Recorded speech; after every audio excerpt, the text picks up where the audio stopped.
James buys a rental property in 1986. His grandson Tyler puts the same money into index funds in 2024. They both think they made the smarter choice. They're both wrong because James forgot to count the hours and Tyler forgot to count the zeros. And when you actually run the numbers across 20 years, the gap is going to make your stomach drop. But here's what makes this story actually interesting. It's not just about money. It's about why every generation picked a completely different path and genuinely believed it was the smart one. Boomers chose real estate because that's what success looked like in their world. Gen Z chooses index funds because that's what made sense in theirs. Neither one is wrong, but almost nobody has ever run the actual math across generations to see who was right. Let's fix that. Let's keep this fair. James and Tyler both start with $50,000. Same starting point, same income relative to their era. The only difference is what they do with that money and the era that shaped why they chose it.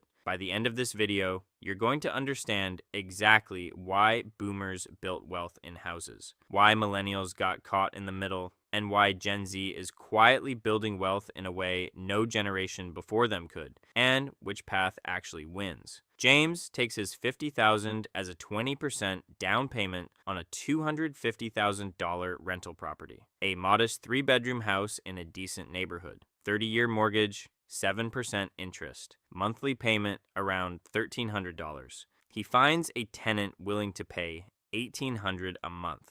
On paper, that's $470 a month in profit. James feels like a genius, and here's why this made complete sense for his generation. James grew up watching his parents rent their entire lives. In post-war America, owning property wasn't just an investment. It was proof you'd made it. So, when the bank approved him, he took it. Of course he did. That's what doing well looked like in 1986. For the first few years, James is living the landlord dream. Rent checks hit his account on the first of every month. He drives past the property and thinks, I own that. He's claiming mortgage interest on his taxes. He's building equity with every payment. Everything feels real, tangible, smart. But by year 3, the real numbers start showing up. Property taxes, insurance, a water heater that dies for $1,200, a leaking roof for $2,800, 1 month of vacancy that costs him $1,800 in lost rent. After everything, James's actual net cash flow over 3 years isn't the near $17,000 that looked good on paper. It's closer to $2,000 to $4,000. And that doesn't count a single hour of his time. Now, here's where it gets interesting for the generation in the middle. Tyler is 38, a millennial. He watched his father, James, build wealth through real estate. He wanted the same thing. But Tyler graduated into the 2008 financial crisis. Banks weren't approving the mortgages James got approved for. Home prices in Tyler City had already doubled from what James paid. The down payment alone would have taken Tyler 8 years to save, while paying off student loans his father's generation never carried. So, Tyler did something his father never had to consider. He started putting money into index funds instead, not because he discovered some secret, because the real estate door that opened for boomers had quietly closed by the time millennials showed up to knock on it. Tyler logs into his brokerage account once a quarter, sees the number go up a little, then down a little, then up a little more. There's no key in his pocket, no tenant texting him, just a number on a screen. His father asks him why he doesn't just buy a house already. Tyler doesn't have a good answer that fits in one sentence. The honest answer is the math simply doesn't work the way it worked for his dad.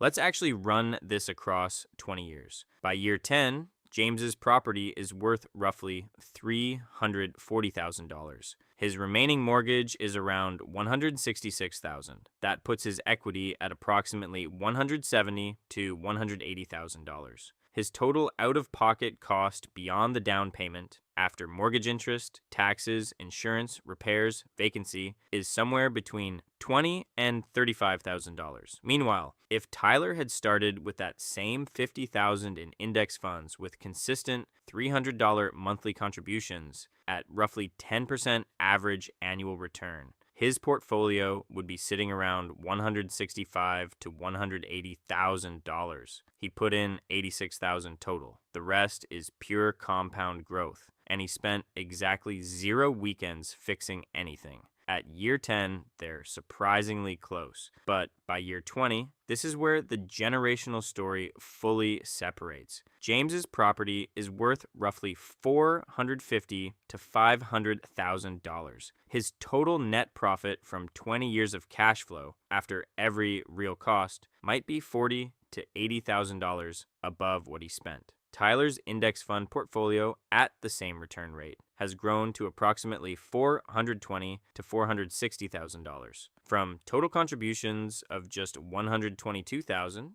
the other $300,000 is pure compounding. No debt, no tenants, no 2 a.m. phone calls about a broken pipe. They land in nearly the same place. But James worked for his, Tyler waited for his, and then there's Ava. She's 24, Gen Z. She watched her Uncle James brag about his rental property at family barbecues for years. She watched her cousin Tyler quietly build his index fund without anyone noticing. And she's making a choice her grandfather's generation never had to consider. Ava can't get approved for the kind of mortgage James got in 1986, even with a good income. Home prices in her city are 14 times the median income, compared to 5 times for James's generation. So, Ava is doing something neither James nor Tyler did at 24. She started an index fund the month she got her first real paycheck.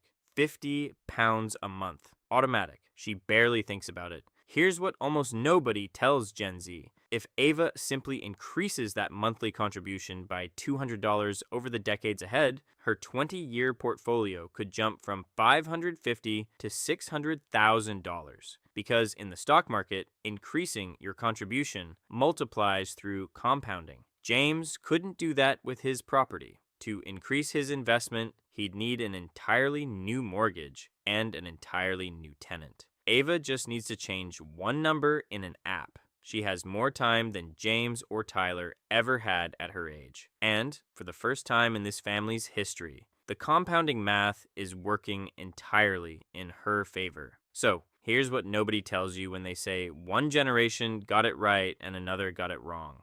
James didn't choose real estate because he was smarter than his grandchildren. He chose it because that's what success looked like in 1986, and the door was actually open for him. Tyler didn't choose index funds because he gave up on the American dream. He chose them because the door his father walked through had quietly closed by the time he arrived. And Ava isn't smarter than either of them. She's just the first generation building wealth in a world where the old door never even appeared as an option, so she found a different one. Every generation thought they were making the smart play. None of them actually sat down and ran the full math across generations to see that the real trap was never real estate or stocks. The real trap was believing your parents' path was the only right one, or believing it was completely wrong, without ever running your own numbers. So here's my question for you. Which generation's path are you actually on right now? Are you trying to force James' playbook in Ava's world? Or are you assuming the old way never works without checking if it still could